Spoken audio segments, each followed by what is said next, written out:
Good evening, Council. My name is Clive Ewing. I'm speaking on behalf of the Preserve Talbot History Organization.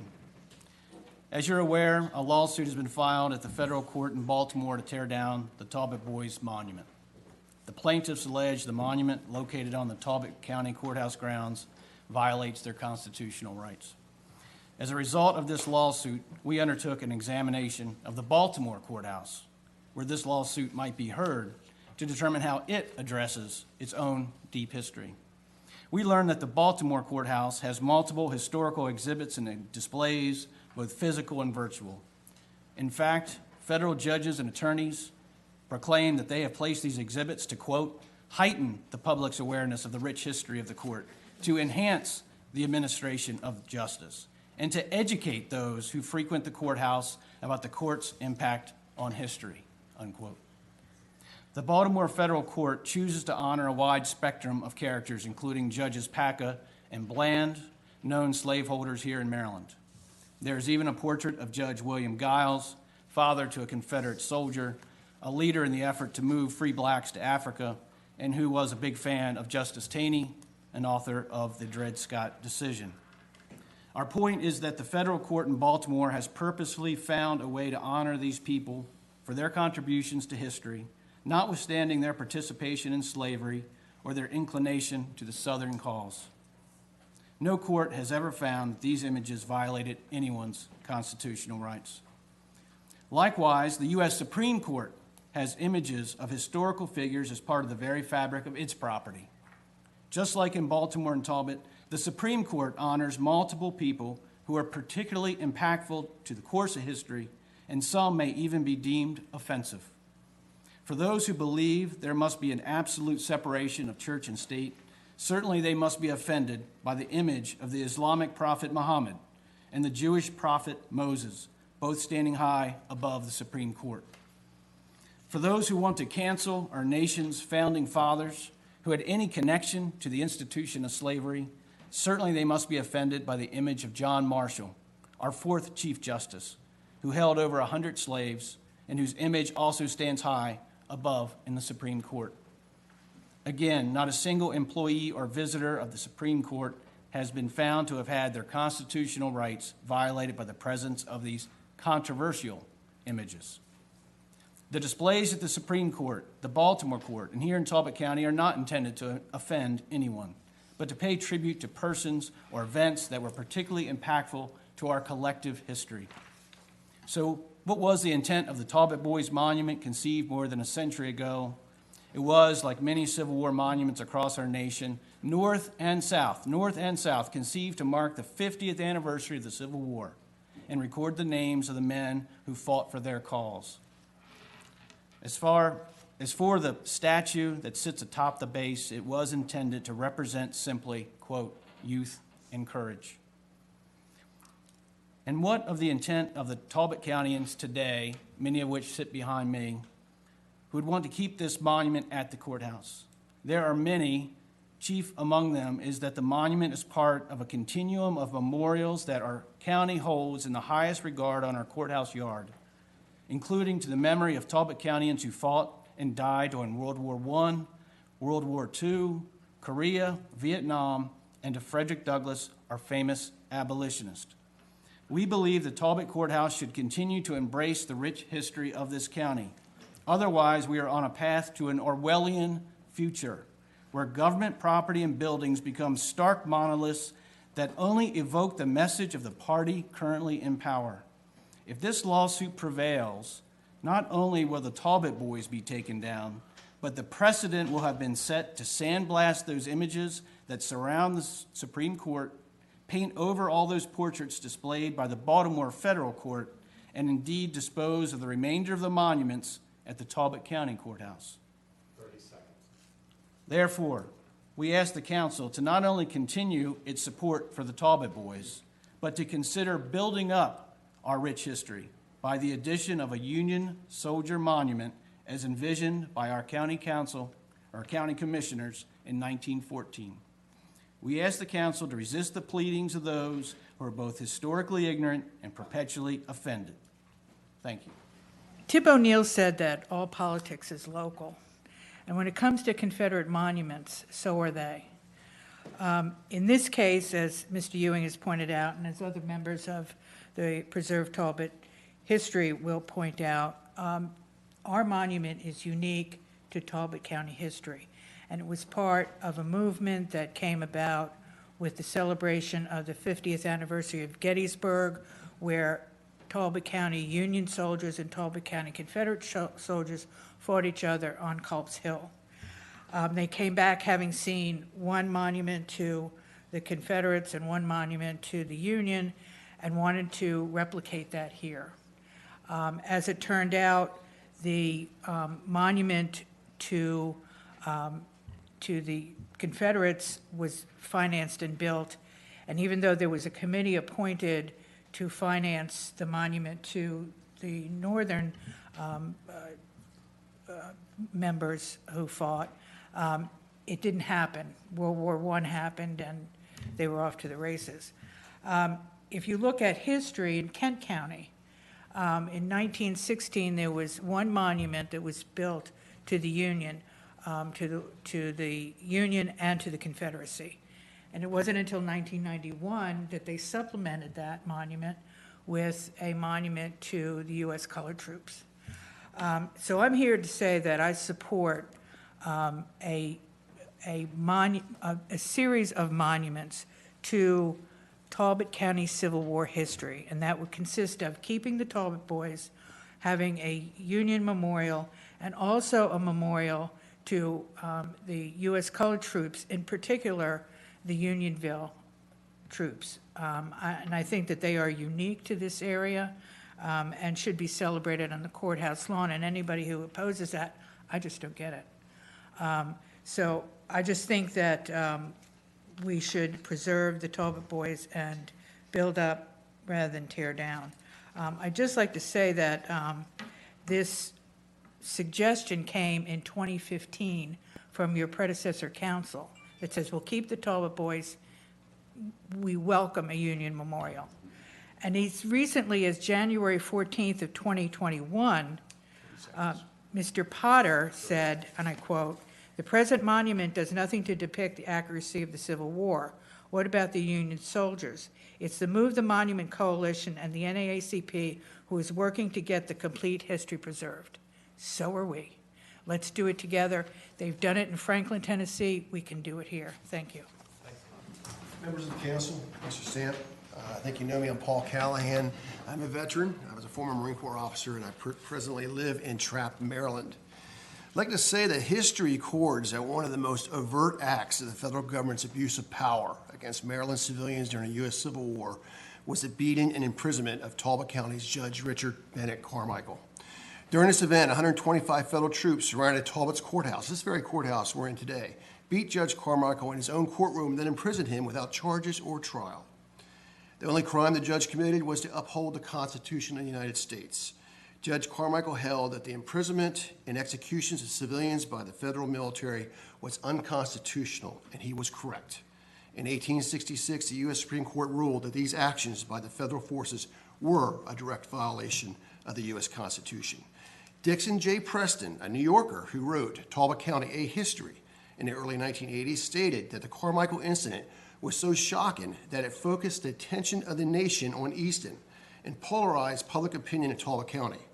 Preston went on to state that even the staunchest Union supporters were revolted by the spectacle of a judge being beaten and arrested in his own court, and that the Judge Carmichael affair has been called the most important single non-military event of the war in Maryland, and it certainly was the most dramatic event in turning Talbot public opinion against the Union. I have been part of a research group that has been diligently researching the enlistment records of the Talbot boys. Of the 84 men on our memorial, we have uncovered the enlistment records of 72 of these men. This accounts for nearly 86% of the Talbot boys. Of these, over 54% joined the Confederacy within a 5-month period after the beating of Judge Carmichael, which occurred on 27 May 1862, well over a year at the commencement of the Civil War. The monthly enlistment rate during that 5-month period was 450% greater than the enlistment rate prior to the beating of Judge Carmichael. Equally important, is how the enlistments of Talbot Countyans dropped precipitously once Mr. Lincoln announced the Emancipation Proclamation. With the Emancipation Proclamation issued on January 1st, 1863, the Union's war objective then included freeing the slaves in the rebellious states. After the announcement of the Emancipation Proclamation, Talbot's Confederate enlistments dropped to less than 2% of that of the post-Carmichael enlistment period. This steep drop in enlistments after the Emancipation Proclamation supports that Talbot Countyans were not motivated to fight for the cause of slavery. This historical research has never been accomplished by any historian before and is a product of hundreds of volunteer hours by our citizens to uncover the truth behind the Talbot Boys. This data is both historically and statistically significant and reveals to us by our Talbot's ancestors' own deliberate actions their motivations to fight against the Union, which was the abusive actions of the federal government against Maryland and her citizens. With this overwhelming historical evidence, it would be all too logical for all of us to accept and embrace our actual history and join together to construct a unity memorial that would recognize all Talbot Countyans that fought in the U.S. Civil War, to include the nearly 700 of our Talbot Countyans of African descent that fought for the Union. Could you wrap that up, Mr. Callahan? Yes, I'm done. This data will be displayed, including our database, our sources, and our citations on the Preserve Talbot History website for all to review. Thank you. Thank you. Gary, Judy Easton, Maryland. I don't have any prepared remarks because I knew that all of my friends would say probably what I'm thinking anyway. But I just wanted to, it just breaks my heart that there seems to be a perfect solution with what Laura had come up with to have another monument in addition to these. I'm in favor of keeping the Talbot Boys statue. Breaks my heart to think that people in this community, for some reason, want to tear us apart. And I just don't get it. It's part of our history. We can't change history no matter what we think of it. And it's not right to try to erase it. And it's not right to dishonor our history. It just breaks my heart that people just want to tear this community apart. Thank you. Good evening. My name is Michelle Ewing, and I represent the Midshore League of Republican Women. I would like to read a statement that was included on a wreath placed at the Talbot Boys Monument this past Memorial Day. To the Talbot Boys. Hundreds of troops from Talbot County fought in the Civil War from 1861 to 1865. Some wore blue, some wore gray. Many returned home, many did not. They were white, they were black. They were all Talbot boys. In 1913, local Civil War veterans united to honor the 50th anniversary of the Battle of Gettysburg. Talbot Countyans fought against each other in the Battle of Gettysburg at Culp's Hill in 1863. It is an important part of our local history. In remembrance during this time period, it was agreed to place 2 monuments on the Talbot Courthouse lawn, one Union, one Confederate. Their intentions were published in several newspaper articles between 1913 and 1916. This Memorial Day, we ask all of Talbot County to unite and honor their intentions. This was sacred to them, blue and gray, united.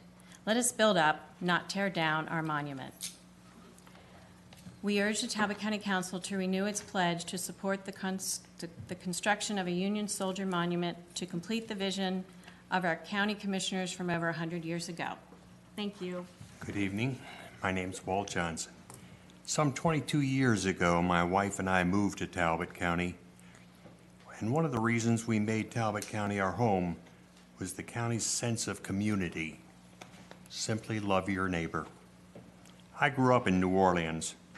A few years ago, a crane removed a 16-foot bronze statue of General Robert E. Lee that was perched on a pedestal some 60 feet above St. Charles Avenue in New Orleans. The monument was in a vital location where 75% of traffic heading downtown passed daily. Everyone identified it as the Robert E. Lee Circle. This is, in today's city, 67% African American. Mayor Mitch Landrews made a decision to remove the monument, and that decision started with a conversation with an old friend, renowned jazz musician and New Orleans native, Wynton Marsalis. Two men making a tremendous change because it was the right thing to do. Years ago, I remember New Orleans Mayor Moon Landrieu, Mitch's father, sat in my newspaper office in Morgan City and asked our support for key legislation essential for New Orleans because it's the right thing to do. Mitch was probably 8 years old then, his sister Mary maybe 9 or 10. She was the oldest of the 9. She served 6 terms in the Senate and then later as a state treasurer. The first contractor Mitch asked to move the monument had to back out because of threats on his life. Another contractor made the move, unannounced and in the middle of the night, because it was the thing to do. Talbot County needs to move the monument because it's the right thing. Thank you. I do feel compelled to testify on the recent lawsuit filed by Richard Potter, the NAACP, the ACLU, attorney Keisha Peticolas, and the Washington law firm of Crowell and Moorling LLP, filed in district court in Baltimore. The federal court challenge, quote, is challenging as racist and illegal the Talbot County's placement and retention of the Confederate monument on the grounds of the Talbot County Courthouse in Easton, end quote. I just want you all to remember, some of you were there and some of you were not, to our meeting with the Talbot County NAACP in the fall of 2015. And anyone can search that meeting and see the entire meeting on video if you simply Google Talbot County NAACP 2015. It pops right up. You can watch the entire meeting from start to finish. You will recall that Richard Potter, representing the NAACP, and the other board members that were there at the time, recommended, that, number one, that we remove the Talbot Boys statue, and number two, form a committee to build a new joint Union and Confederate monument of some kind and erect the new monument on the courthouse lawn. At the time, you will see in that video that I questioned the NAACP proposal, and anyone can easily see this exchange on video. My question had to do with why you would propose tearing down one Confederate statue and then add a Confederate component on the new statue. Had we done what they were asking us to do in 2015, we would now probably be tearing down that statue. The reason I say this is I think the community needs to come together, and we do need a unity statue. On my last few months on the Talbot County Council, a fellow by the name of Philip Merrill came forward with an idea. He had a sketch of a Union soldier standing next to the Talbot boy. What he proposed to do was rotate the Talbot boy 90 degrees so it's facing the Frederick Douglass statue, and to add a Union soldier next to the Talbot boy with the American flag wrapping around behind, concealing the Confederate flag. This was a great idea. It's still a great idea, and it would put Easton on the map. You're faced with a federal lawsuit. When I was on the council, we were faced with the same thing, a federal lawsuit from a group saying that we had made a constitutional taking of their property. We prevailed in that lawsuit. So all I'm saying to you is, look at these issues carefully, show your attorneys that meeting we had, tell the truth about what was said in 2015, and defend the citizens of Talbot County against this lawsuit. Thank you. Thank you. I'm David Montgomery. I live here in Easton. I have lived here part-time for 25 years and full-time for 10. I chose Talbot County because I liked what I found here back then and still do. I want what I found in Talbot County to be preserved. I didn't arrive to get a water view and then change everything else into a replica of a liberal suburb. So I'd just like to sum up the goals of preserving Talbot history because I'm also part of that organization. We oppose tearing down, we support building up. We know that Union and Confederate veterans came together at a great reunion 50 years after they fought at Gettysburg. They faced each other there. Those soldiers returned from the Union with a joint vision to create two memorials to commemorate their service in blue and in gray. Only one was built for whatever reason. That has been a local and unique memorial for the last 105, 8+ years. We want to start there and make the memorial complete and more inclusive. Those men fought each other, and then they came home and lived together for 50 years peacefully, becoming friends again. They put all the resentment behind them. They were the ones that suffered, and we should stop trying to refight the Civil War. We can improve on their vision, and we can make the memorial more inclusive by adding specific recognition of the U.S. colored troops from our county, which is another unique story, and makes this into something else that, together with interpretive materials, should be another outstanding destination for people to come to see in Talbot County. If Franklin, Tennessee can do it, we can do too. And finally, I'd like to reiterate Dirk's point. Whatever the county and its people decide to do here, that decision belongs only to us. There is no justification, and my lawyer friends can find no example of a federal court ordering a local government to remove a secular monument of any kind. 10 Commandments, that's different, but this is not an issue of church and state. Please stand up to this new intrusion of heavy-handed outside forces, just like Judge Carpenter did in 1863. Thank you for your service. Good evening, Council. Nice to be with you in person tonight. Nice to see you all. Sir Isaac Newton is credited with a great quote. The quote is, "Truth is ever to be found in simplicity and not in the multiplicity and confusion of things."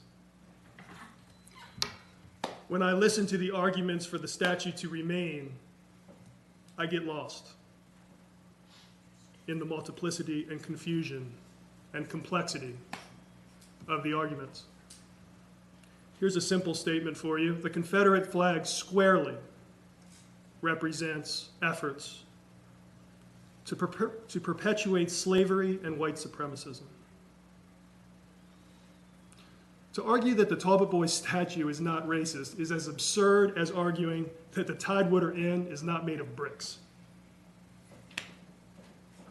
Charleston, South Carolina, New Orleans, Louisiana, Richmond, Virginia. Somehow, these communities have been able to do what we have not. I just want to echo Mr. Pack's very profound comments from 2 weeks ago. I've never met Mr. Pack in my life. I don't think I've ever been in the same room as him. But I thought it was so profound and so accurate what he said. It's such a shame that this council's legacy is going to be what it is. You all are such hardworking, good people. I don't know any of you that well. Some of you not at all. But you strike me as, I know your love for this county. It's apparent. And I see how hard you work, and I believe it. But this county is not riled up about public, sewer and water right now. We're here to talk about something else. And I think it's unfortunate that that's going to be the legacy, I think, in my opinion, of this council. This reckoning, this moment, it's not a problem. It's not unfortunate. It's beautiful. It's taken us 100 years to have this conversation.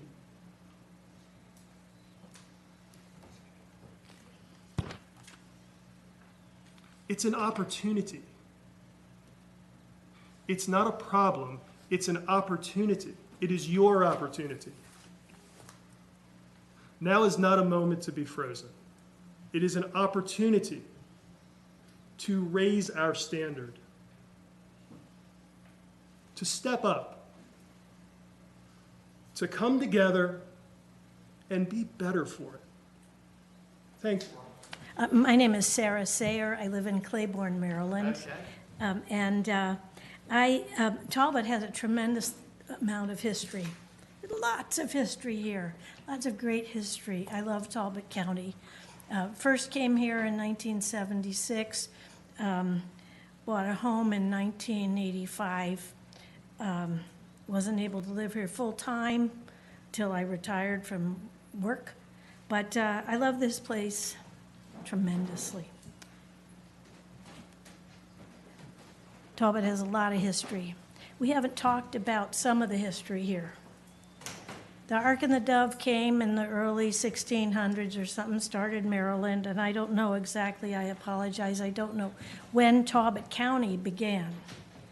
But my guess is that for at least half the time since Talbot County was founded, many of the residents of Talbot County were enslaved. They worked not as Mr. Seth, who set up the Talbot Boys statue, not as he said, sort of, it was Uncle Remus and, Grandma and Uncle. It was slavery with cruelty, with the worst thing, not owning yourself. And so when the Talbot Boys statue was put there, it was part of a trend for Jim Crow era. As I'll say, the blacks were getting uppity. And it was time after Reconstruction to remind the former slaves and the descendants of slaves that they didn't make the grade. They were second-class citizens. And unfortunately, I believe that it was placed at that time when other statues were made that have been removed in other areas for this reason. And for the nearly 5,000 descendants of slaves in Talbot County, to walk through the wonderful garden in front of this building, or worse, to be going into court for either pro or con, whatever, or especially worst in an orange jumpsuit or whatever color is used here. Fortunately, I don't know. But to see that statue with names, and one of those names might be someone who owned your great-grandfather. Now or his friend, or one of your further relatives. What effect does that have on the person entering this building? Someone who is descended from the slaves who were such a population here. What is the effect on that? And there was a letter to the editor in the Star where a guy said, that's not worth, in the lawsuit, he said. Let's get ready to wrap it up. I'm sorry? Let's get ready to wrap this up, okay? Oh, yeah, he said, that's not a valid argument. Well, laws, what I mean to say, and I'm sorry, I'm very nervous. That's okay, don't be nervous, but. The good thing to do would be to remove this statue, build something greater, build one thing that's greater.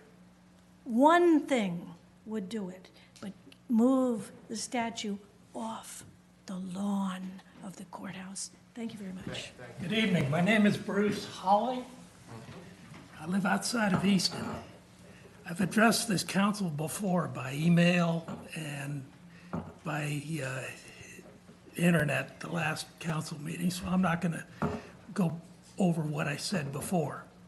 Hopefully you've heard it. I'm not going to give any dissertations and rebuttal of the dissertations you've heard about why we should preserve the history as described by the people that described it. I'm not going to give you a sermon about why keeping the statue is wrong. I'm just going to say to you that it seems to me fairly self-evident 2 generations after the end of a civil war, an insurrection against the country that we all love,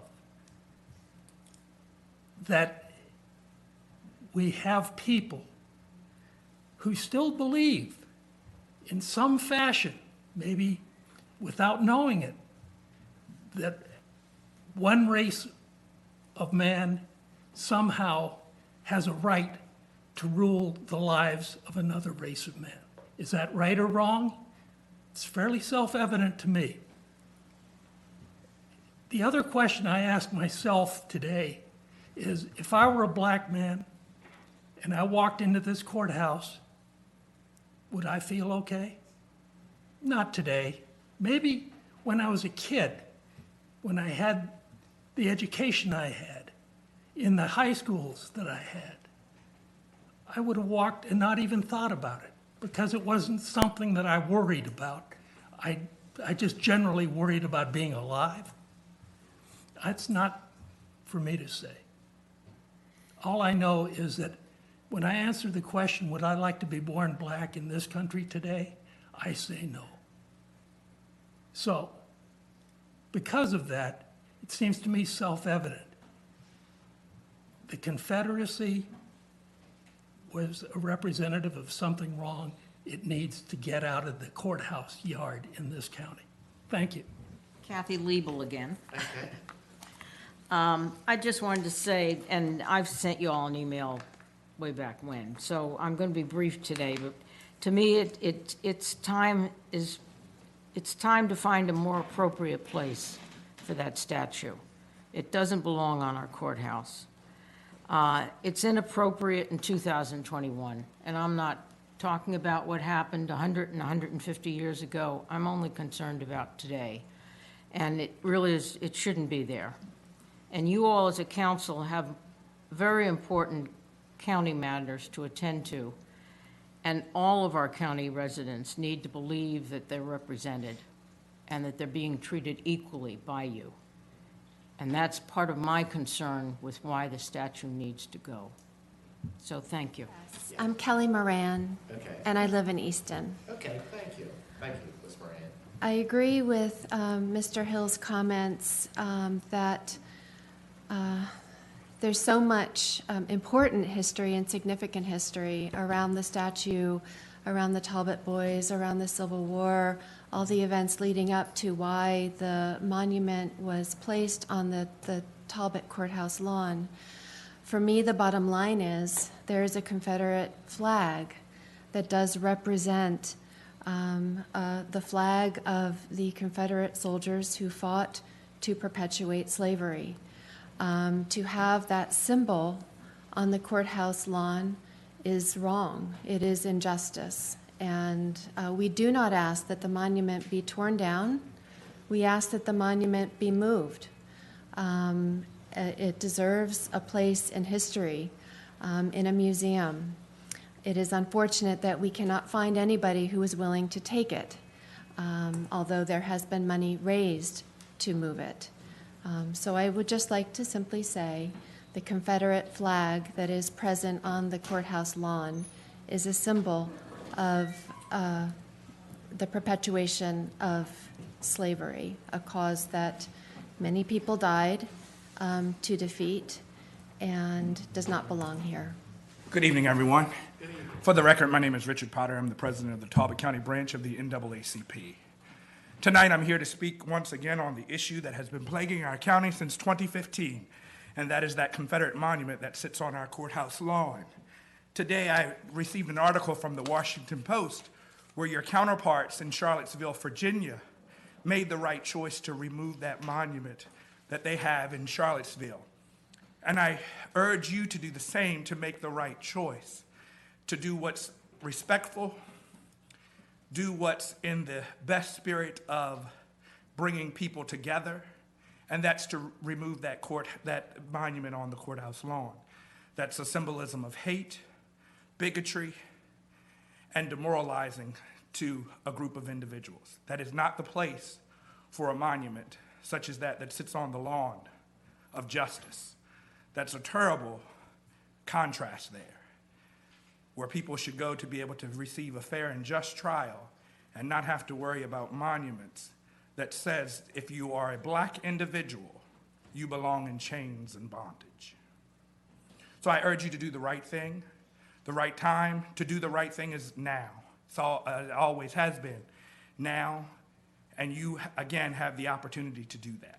Thank you. President Callahan, members of the council, I'm Stephen Hunter, a lifelong resident of Talbot County, and tonight I'm representing a group, the Union Talbot Boys. To begin, I have some news to share this evening that our group is very proud of. Today, we received our first donation of $10,000 to begin a project that has been discussed by many, including this council, the Talbot NAACP, and others. It is a project that has never been brought to life, and we intend to change that. We are the group, the Union Talbot Boys, who are going to honor the intent of the Talbot County veterans who came long before us. Their intent, the remaining Civil War veterans of Talbot County who were still alive some 105 plus years ago, was to place 2 monuments on the courthouse lawn in honor of those who served, one Confederate, one Union. How do we know their intent, which is an important word? It is well documented in articles from the time period that ran in our local newspaper. You can research them for yourselves. They're out there. I think the group that's here tonight in blue has a whole website dedicated to this stuff. These articles all make it very clear. After many years, we, the Union Talbot Boys, think we are on the path to complete a Union monument to fully represent our Talbot County history of the Civil War. While there are 18 United States colored troops honored in Unionville who served the Union Army, there are USCT soldiers from Talbot County who have never been recognized. There are more. We, the Union Talbot Boys, intend to change that. For those who are just discovering parts of our local history, and as a reminder to everyone who is more familiar, there were men from Talbot County in the Civil War who wore blue, there were men who wore gray, there were white soldiers, there were black soldiers. What matters the most is that every one of them was a Talbot boy. Our group, the Union Talbot Boys, wants all of our citizens to know that we have an opportunity in Talbot County that is very unique. It is the opportunity to unite and share with the world our incredible story. Our history is unlike any other in the United States when it comes to this time period. It is a deep history that can and should be shared over and over again. From a selfish Talbot County standpoint of view, it's a gold mine waiting to happen for our county. More importantly, we have an opportunity to show how a community can overcome division and create good for all of our citizens. Our group, the Union Talbot Boys, will be releasing more information in the near future and ultimately be coming back to you, the council, with more details. In closing, we envision a monument that is long overdue, the Union Talbot Boys, which will honor those who have not been represented on the courthouse lawn for over 100 years. It was the intent of our ancestors to do this, and it is our intent now. It has been talked about, and it's time to make it happen. Today's $10,000 donation is a very generous gesture to help us move forward in continuing to tell our history, not destroy it. We are extremely grateful for it. Members of the council, I thank you for your time this evening, and I thank you for your service to our county. I know it's been an extremely difficult time period, and I really do appreciate all of you. We will be back, and to our community, we will be releasing more information on how you can make a donation if you wish to do so. There is more good to come, a lot more. Thank you.